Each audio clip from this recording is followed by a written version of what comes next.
This had been a happy home once. You could see it in the scatter of light patches on the walls where photographs of a large and loving family had hung, and the placement of the his and hers armchairs, positioned close enough that they could reach out and hold hands as they watched television.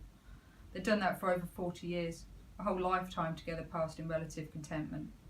But all Ella could remember were the final weeks of acrimony, the fights she'd witnessed unwillingly and uncomfortably, him wanting to take the money and run, her insisting they stay until the bitter end, even if it ruined them, looking to Ella for support because she was the authority they'd all been deferring to for months, despite her youth and the fact that they hardly knew her.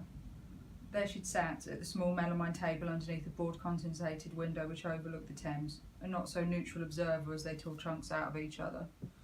She decided to play the peacekeeper because by that point damage limitation was the best she could offer the couple. Now they were gone, off to a new flat in a town by the sea, run down and dreary, family nearby but their friends left behind. Ella hoped they were settling in. They were a nice couple, they deserved better. In the end they left quickly. One of them had slipped a card under the door of the second floor flat where Ella was technically squatting. A postcard of the shiniest new landmarks, the Shard, the London Eye, the Millennium Bridge, what the city was becoming and what they were being pushed out for. Thank you for trying to help us. That was all it said. Such a brief message it felt almost sarcastic, but Ella knew they weren't that kind of people, just taciturn. A generation who held their emotions close, and she respected that. Wished sometimes that she was tougher. Times like now. She forced herself to stand and walk over to the window, clung onto the sill to keep herself upright. As always, her gaze was drawn to the new tower, less than 30 metres away, standing so high and so close that she felt it might topple. Its splayed lines made even more precarious looking by the severity of the balconies, each one coming to an accusatory point. But that building would not topple. It would remain long after this one was gone. Ella shoved the window open and let the night breeze chill the flushed skin across her cheeks. The Thames was a dark slash smeared with lights from the parade of new developments to east and west, the reflections so long in places that they almost reached the opposite bank, linking the old money of the north to this new money south. She closed her eyes, hearing the sounds of the party she'd left behind dropping from the roof, traffic noise thrumming reassuringly, and then a sudden, ill-natured shout going up from the embankment path below. When a siren bled, she opened her eyes again, saw the strobing blue of a police car speeding across Vauxhall Bridge, heading this way. She slammed the window shut and turned her back on the city. Ella looked away from the dead man's body. Dead, she thought, but didn't know because she couldn't bring herself to touch his skin again.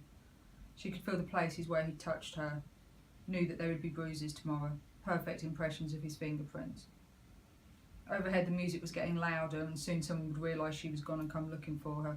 It was her night, she couldn't just disappear, not for this long. But there were dozens of empty flats she could be in, and in the distant, still logical part of her brain, she knew that the odds were in her favour for a little while longer. A gentle fist tapped at the door. It's me. No more than a whisper. Ella crossed the room shakily, feeling like each footstep was an impossibility until she made it, like the whole building was tilting and skewing around her. She pressed her eye to the spy hole, needing to be sure the person she heard was the one she was expecting. And with a sigh of relief which relieved almost nothing, she fumbled back the security chain and hauled Molly in, closing the door quickly behind her. Molly looked worse for wear, bottle black hair mussed around her face, cold sweaty and smudged into the deep creases under her eyes. Was it a mistake to call her? Was she in any fit state to help? Ella watched with trepidation as Molly walked over to the man, footsteps heavy in her biker boots, no hesitation in her stride. This wasn't the first person she'd encountered laid out in a room he had no place being, Ella thought, except this would usually be an accidental overdose or a kicking from a debt collector gone too far. There was an explanation on Ella's tongue, but she swallowed it, gulped down hard, her throat dry and closing up again as the anxiety reasserted itself. Who is he? Molly asked, in a toneless voice which suggested that no answer could possibly faze her.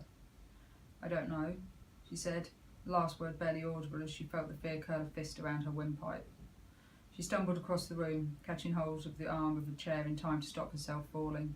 Molly was with her in a moment, easing her down, dry strong palms on her cheeks, eyes boring into her own, reassuring in their intensity. Just breathe, she said in her 40-a-day voice. You're going to be fine, sweetheart. It's not real, it's just fear, it can't kill you. The room blurred. Ella put her head between her knees while Molly stroked her shoulders, talking her down the way she'd so many times before. She didn't listen to the words, only the rhythm and pitch of them, until her breathing calmed again and the pattern on the sun-faded carpet between her feet resolved into sharper lines. It was an accident, she said finally, forcing herself to look at him.